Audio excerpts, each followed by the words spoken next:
first rays of dawn painted the village in a soft orange glow. A lone figure, bruised and bloodied, stumbled into the village square.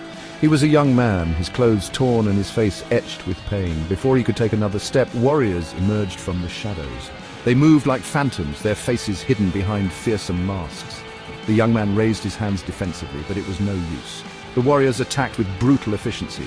Spears and clubs crashed against his battered body. He cried out, the sound swallowed by the growing light. Each blow sent waves of pain through him, but he clung to consciousness. He had to get his message out. He had to tell them the truth. Through the haze of pain, he saw a familiar face. It was Makoa, the captain of the guard. Makoa looked at him with cold, hard eyes. "You were caught red-handed, thief," Makoa snarled. "There's no escape for you now." The young man shook his head desperately. "You don't understand," he gasped. "I'm not the thief. I was framed."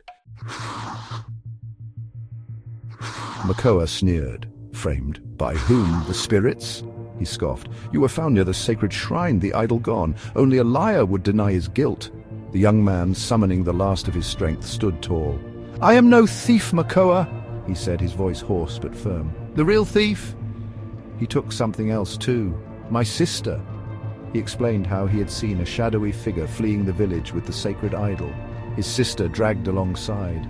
He had given chase, but the thief escaped, leaving him unconscious near the shrine. "Please, Makoa," he pleaded, "you must believe me. I swear on the spirits I will recover the idol and bring my sister back safely." Makoa hesitated, a flicker of doubt crossing his face. But before he could respond, the young man, with a desperate surge of adrenaline, did the unthinkable. He leapt onto the back of a giant hawk, a magnificent creature that had been circling above. The hawk screeched, surprised by the sudden weight on its back, but the young man held on tight. "Seize him!" Makoa roared, snapping out of his momentary hesitation. But it was too late. With a powerful beat of its wings, the hawk soared into the sky, carrying the accused thief away from the angry mob. Below him, the village shrunk until it was nothing more than a collection of tiny huts nestled amidst the vast jungle. He urged the hawk higher, the wind whipping through his hair, the pain in his body a distant throb.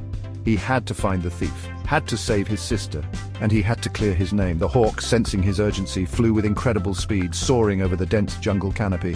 From his vantage point, he scanned the landscape, his eyes searching for any sign of the stolen idol, any clue that could lead him to his sister. The sun beat down on him, his throat parched and his vision blurring, but he couldn't give up, not while his sister's life hung in the balance.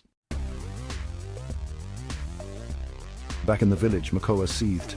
The villagers looked at him expectantly, their fear palpable.